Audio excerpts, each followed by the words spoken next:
Um, One of the unique things about coming together is being on the same mindset, no matter what you're doing in the experience, right? No matter what you're doing, it has to be bonded. That, and why do I say that? I say that because support, like the amazing lady said back there, hey, her family supports her. So it's pretty much, regardless of what she does, they're going to show up, right? So regardless of what you have going on individually, together you support each other through that journey, right? That's critical right there, right? And let me get one live thing out, right? Is that you're not here for you. Sorry, you had those opportunities earlier before you got a family, before you come to enlightenment of you want to create. That's when it was all about you then. Now it's about what you're giving back, right? It's about what you're giving back right now. You know, I'm 56, and I say that because, man, you know, we're not promised too many years after the 50s. So if you're living in your truth right now, so how much more do you need? Think about that. How much more do you need in anything? Right? Excess. That's called excess, right? That's called the cultural conditioning, man. I want to be able to show myself to people so they can see me and look at me. Hey, look at what I've done. Look at what I've got. You know, we've been conditioned to believe that's the path, but it's not. The path is what you give, period. Now, if you're thinking anything else other than that, see, you are truly brainwashed in the cultural conditioning phase. Truly. Because if you don't give your family the ability to create, but you engulf yourself in enjoying it, what have you done? Nothing. You know, we have a tendency to say the generational curse, right?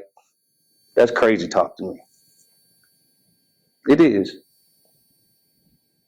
And I say that because once you know, you know. And once you don't give, you did that to the next generation. They're not cursed. You did it on purpose. Because somebody just sat here and said, if you don't share and come together, right? Because other people come together, right?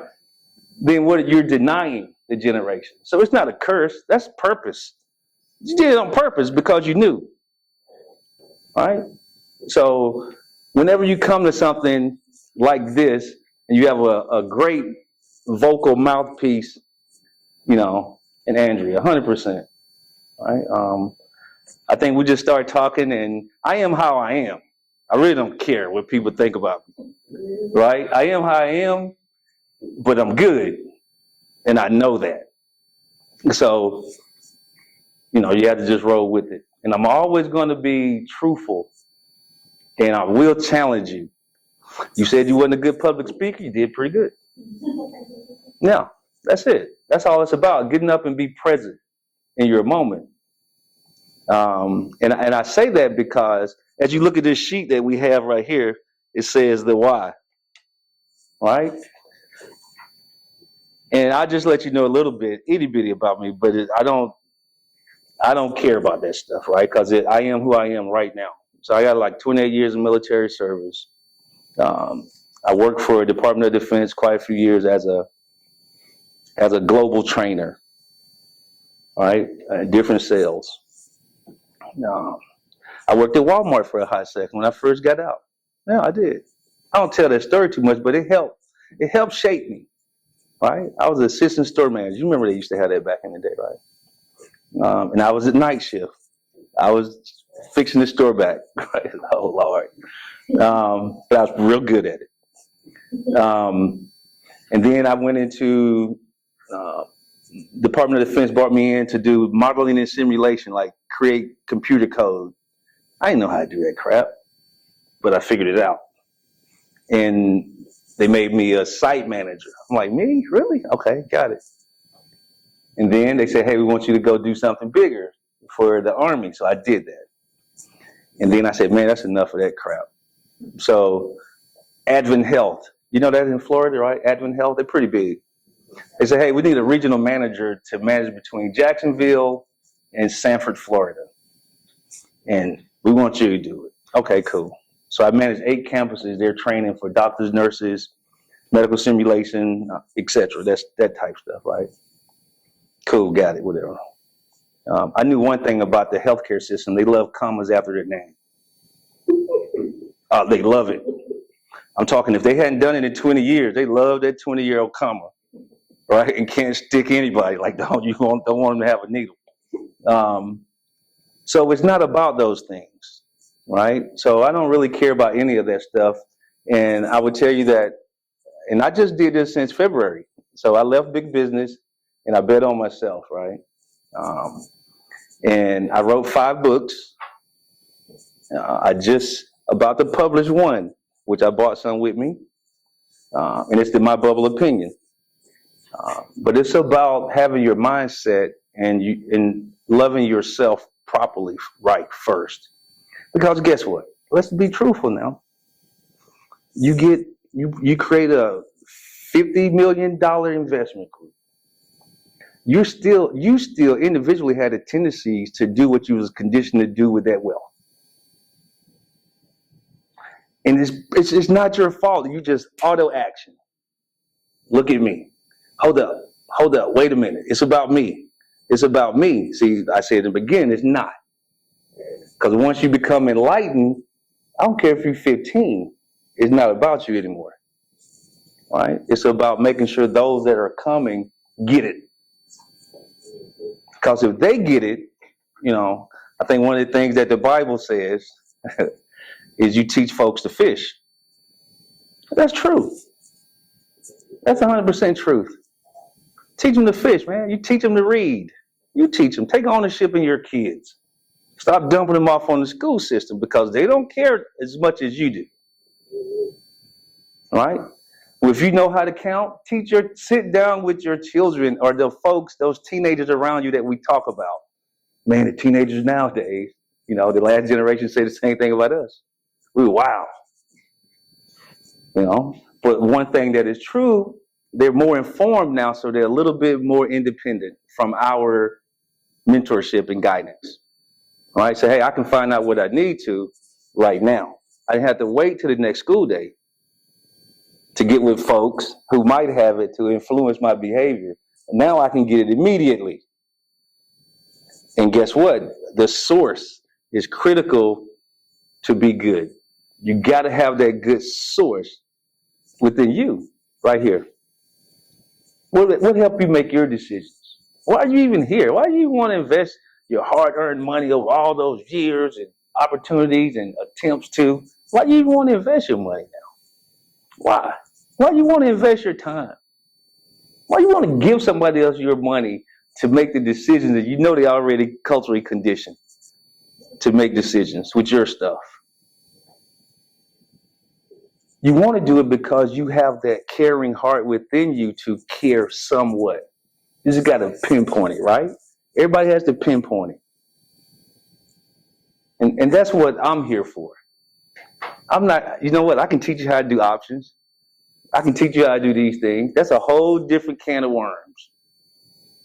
But if you don't have your mind right in reference to your purpose of you, to you, not to everybody else around you, to yourself.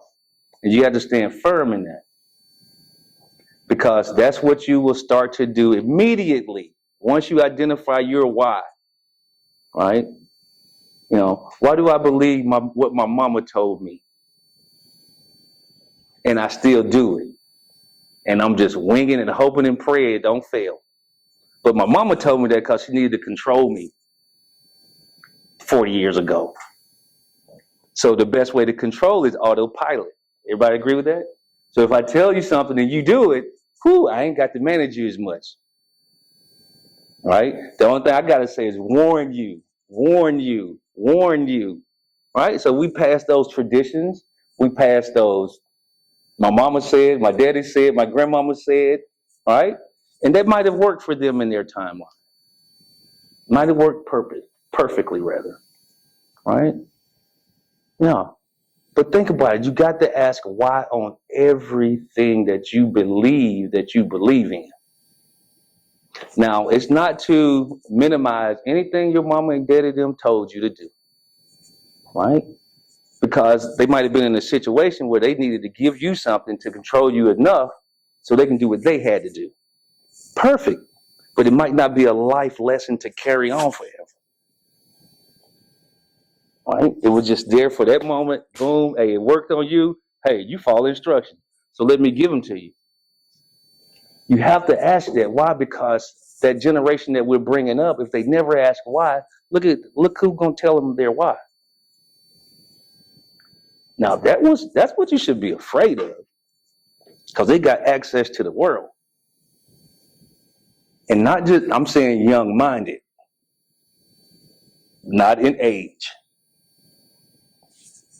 Because mental maturity is critical, no matter what the age.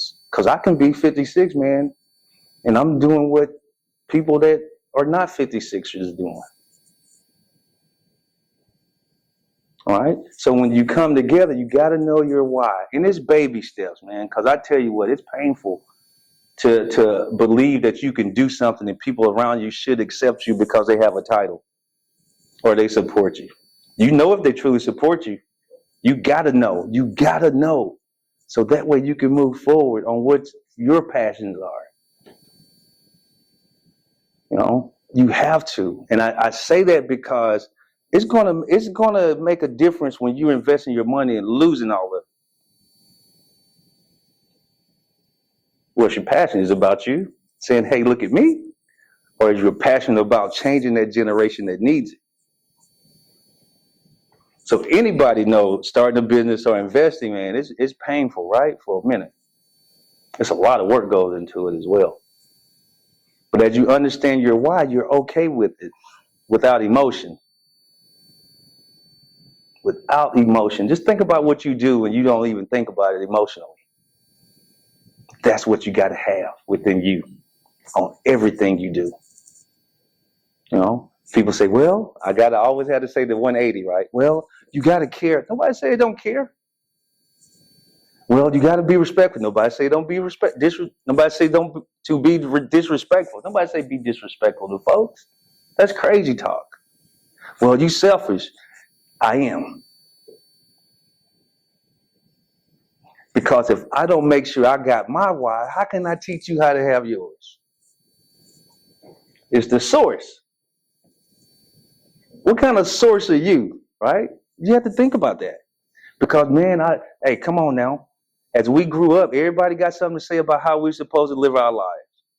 Everybody, uncle, crazy uncle, auntie, great grandmama, friend in the street, so-called, everybody. Hey, just make sure you do this. And nobody was there to mentor you through it. So how did we live? Trial and error.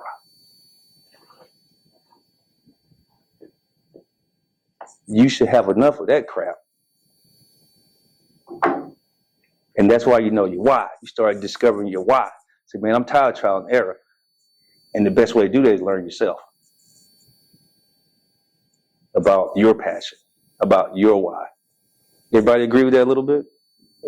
All right, a little bit, right? Yeah. What's my why? That's the first thing you need to ask yourself. What is your why? It's not about investing. That is so far from the truth. Has nothing to do with that. It's about your inner essence of what you and who you are. That's your why. That you can do automatically without thinking. Or without considering the influences around you. Because then that's not your why. That's you saying, hey, look at me. You want to make sure you line up with folks looking at you. So they'll accept you. See, that's not your why. That's the conditioning that you feel comfy with. It's hard work discovering your why, man, because there's some stuff in there that we just don't think to talk to ourselves about and accept.